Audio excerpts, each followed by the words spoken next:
三分天注定，七分靠打拼，爱拼才会赢。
我是在豪镇务工村的支书，我姓龙，叫龙建豪。欢迎大家过来，我们带他去走一下，看我们村寨的那个文人风情啊。开始走吧，这是我们的风雨桥。我们风雨桥全长80米，这是我们务工侗寨人自己建造的。它就是一个我们务工村的一个地标性建筑吧，刚好80米。这寓意我们村里面都是发人才发啊。好。那刚好那边是石敢当，那就是表示我们这里什么事都是平平安安的，就是泰山石敢当就是平安的意思，就是发达平安，都是寓意啊。啊，那我们再往走走，看我们那个我们住的民居啊。好的。介绍一下。这个我们的风雨桥，它刚好它是有一边48个数字，都是88，它也是一种寓意，刚好，反正它都是讨吉利的数字，反正我们人工巧匠它也会人工智慧来搞这些，智慧展现出来。边上呢是我们的谷仓，谷仓它是每家每户都要有一间谷仓，因为我们侗寨人和他就喜欢把谷仓建在村边，万一我们村庄里面有什么火灾了，至少谷仓保留有饭吃，就是家中有粮，心中不慌了，是不是啊？现在反正我们那边有谷仓，其实挺大了，至少每家有一个谷仓，像我家的好像是这样。反正我放谷仓，反正都堆满了。现在每一家还有这种囤粮的习惯吗？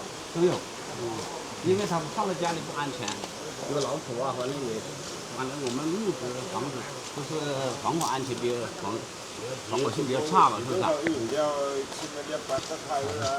那咱们这全是木房子，那平时防火是怎么防火？我们就是靠上门宣传，天天鸣锣喊在宣传，就大家提高大家的防火意识，大家不要乱玩那个水那个电呐，和那个我们平时我们用的是柴火灶，是不是啊？大家都要小心，一把防火，这个安全天天要记在心里。因为那个我们的消毒隐患、保护遗产都是我们的防火一个标志性啊，天天要防火安全啊。那龙居叔目前村里面有多少人呢？我们这个村是171户，有718人，这个寨子。这个寨子是侗族。我看到这个寨子有点古老了，它的有多少年了历史了？有300多年。300多年了，哦。从乾隆年间搬过来的。哦。有300多年。村里面都是侗族的人吗？都是侗族。哦。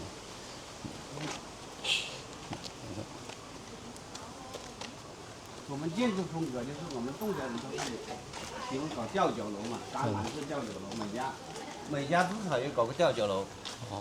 再看一下吧，那车过来了。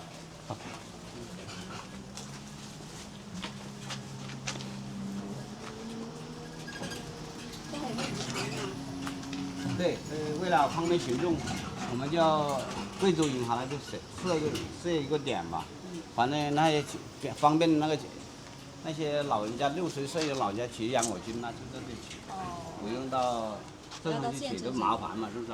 特别是80岁老人，他就不怎么地道再好去不了太远了，是不是？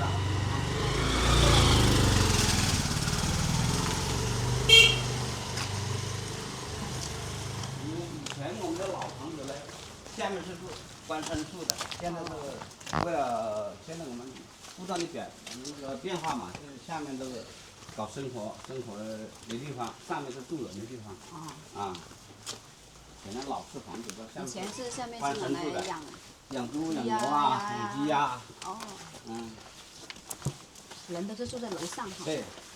现在人住了，下面就搞厨房啊之类的。粮食是有粮仓，刚刚有粮仓，那边是粮仓，专门放粮食的。我们转一圈到火化池，那边全部是粮仓，那这边都是粮仓。它是无通情啊。以前的老宣传。这房这里还会有这个。对，我们这个是我们木作坊。这是也是我们的非遗。这种祭奠节就是我们苗族是古正节一样的。它是6年一次。6年一次。对，一个祭奠节就是我们6年一次，我们是召开我们全体村民大会，商量大事的事情，是这样的。反正来一季节，我们就开完，把那个我们开完大会，我们要发展什么我们就载歌载舞这个唱歌啊，唱侗歌来庆祝反正就春节那个时候嘛，大家都来家嘛。平时来这边旅游的人多不多啊？也可以，也是可以。都是周末就来的比较多一点。对，因为我们这边这个寨子比较古朴嘛啊，它至少风貌不会破坏嘛。这是我们的撒马坛。就是撒马坛嘛，撒马节。上马节对这。个我家这怎么用的？永正不是搞撒马节吗？他就是撒马，就是我们大祖母的意思吧。哦。所以我们要召开什么大型活动的时候，必须有在老的进那个撒马坛，哦我们才召开哦，大型活动。要先进了之后啊才那个。大坛可能是榕江撒马节也挺出名的嘛啊，好像都每年都搞吧。我们是从那里分流下来的。这个侗寨必须要有个撒坛。撒坛也很讲究。撒马就是我们这个翻译过到汉话就是大祖母的意思嘛。因为我们侗族人他是母系氏族发展变来的。他就是尊重大祖母的意思。就像那个福建人呐和那个澳门就是妈祖，对对对。他就是那个意思。我们就走一下那里面到。好的火花。龙居师，我刚才问到了，就是来到这边，你刚才说这边人也挺多的。然后来的话，就是这些服务配套设施呀，这些怎么样呢？就是人家来到这边有什么可玩的，有什么可对。我们这里有露营基地，有烧鱼啊，还有那个水上清水游，还有还有我们的木工研学基地。这个地方是一个研学基地吗？对，木工研学基地。就是在这边都可以做一些手工木工，是不是啊？这些因为这些材料它还没到来，所以是直接这些简单。这些都是别人来做的是吧？这一个楼，这一栋楼也挺壮观的。对，下可能是来。平时这边就是可以一些学生啊什么来到这边研学。那个学搞这些木工啊。等到时候呢，有材料可以自己拼装的。就是拼装。那挺好的。好，谢谢。再来看看。补风灯啦。现在就没有这些枪了吧？现在不整了，但是以前还可以允许。是不是家家户户都有这个衣服啊？都有，只要是女的都有一套这样的。你们这边的那个过节一般是几月几号？我们5月1号是祖母节。一般是我们农历8月15呢，我们是搞烧鱼节，就这样。就烧鱼节。他这以前都是这样传承下来的。就是因为我们这个是盛装，这是便装。你看这老人家也是我们搞烧鱼节的时候。拍的，这是变生活装嘛，全身人对，这个都是顺装。这是烧鱼节必须要祭祀的，你看，在河边祭河神，这是比较神秘一点嘛。反正以前老人家比较注重这些细节啊，仪式感。仪式感是满满的。你看烧鱼节，我们在捉鱼。那就是你们每年之中就是烧鱼节是最隆重的。对，比较隆重。就是非常隆重，就相当于过年一样吗？就前阵子都要在外面都要来的。原来是这样，可以。它是一个家的感觉嘛，是不是？那真的跟普通过年那种一样的。差不多。相当于那天过年的节日。那个到纸房了，大家都可以来把烧鱼吃了，再回去上班。就是自己来。满满的仪式感。你看，以前我们烧鱼节在这边搞，这个区域挺多的，到这来。现在改变了很多了。以前那个桥没有风雨桥，现在把风雨桥建起来了。下面挺好。你看这妇女都是撑着便当去讨那个野菜来搞烧鱼啊，这洗啊。现在这个人都挺多，你看这个区是吧？这个观景台，现在下面来这个爸爸。那这是过节一定非常的热闹。人挺多的，欢迎各位大咖到烧鱼节这时候，烧鱼节我们再来一趟。烧鱼节啊！对。 9月份。这一片荷花有多大？有3亩多。 3亩多。 3亩6，就1000多平方。对。对。是属于村集体的还是个人？村集体的。那个荷花也村集体，那个放的鱼啊也是村集体的。里面有鱼不？有。鱼应该也挺多的。鲤鱼就是刚才我们抓的那种鲤鱼，对。差不多。这是河鱼啊。荷花鱼，下面是稻荷鱼。稻荷鱼。反正都是原生态的，反正是自己养，慢慢的自己大吧。使那些水生漂浮物啊，是不是啊？慢慢长大的。村里面刚才除了这个可以吃烧鱼，还能吃什么？如果来这边旅游的话，还有一个玩水上清水游啊，是不是啊？对。到山上去看一下我们山上不是有那个牛圈嘛？说牛耕部落也有很多那片区，全部是他们住在山上，也挺凉快的，关起牛。关的那个对。那游客也喜欢看那些，看你们关牛在上面，晚上那个在山上挺凉快的。他们那边有几十个牛圈。牛圈。看的。反正你来吃饭来吃客人我们又不收费，咱们来看一下走亲戚一下也很大家觉得挺好。挺好玩的哈。交通也便利，是不是？对。以后下面住牛，对，上面住人。那以后这个村庄是不是要慢慢开发成一个旅游的这样？以后我们都按照我们那个规划部署，我们是以后有农文旅这一块，把我们保持我们民族文化这一块挖掘出来，对，展示给大家看啊。对。这个村庄还比较保留比较古朴嘛啊。对。原生态一点，是不是？对。因为我从高空看，对吧？发现这一条河是差不多是把你们这边半围住的，是吧？半围住的，那挺壮观的。它这样依山傍水嘛。对，依山傍水，就是当时你们的祖先选到这个地方，也是考虑到这种。也是这个水就是我们的生命之源嘛啊。对。是不是啊？对的。这老家我们都考虑进去了啊。可以的。目前的话就是。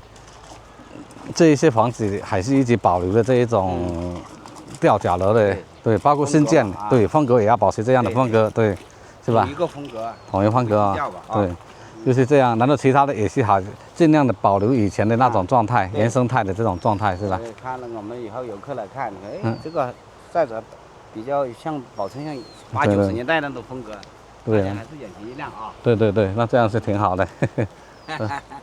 看来。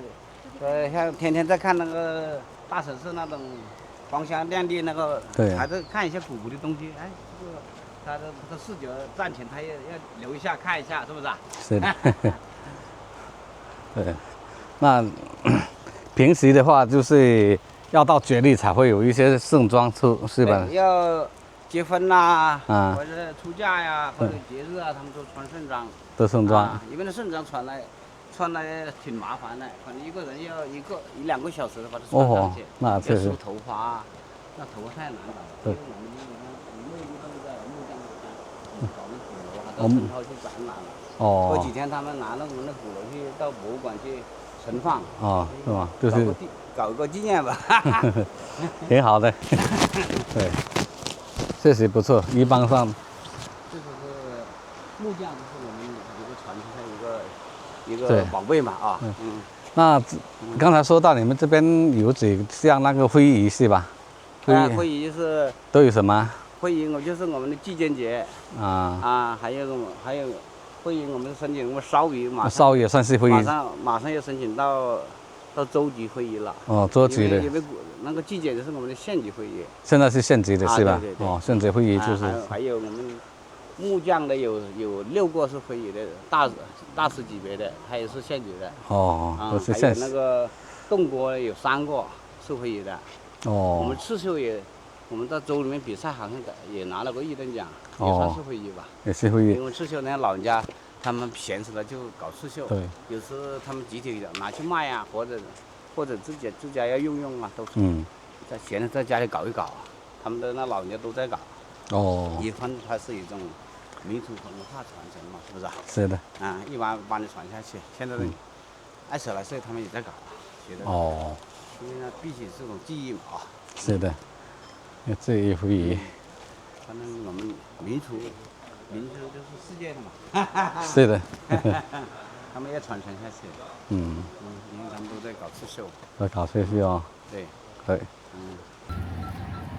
好的，那就这样，好，再见，好，拜拜，好，你们辛苦了，下次见哈。没有，下次见，好，拜拜，拜拜，拜拜。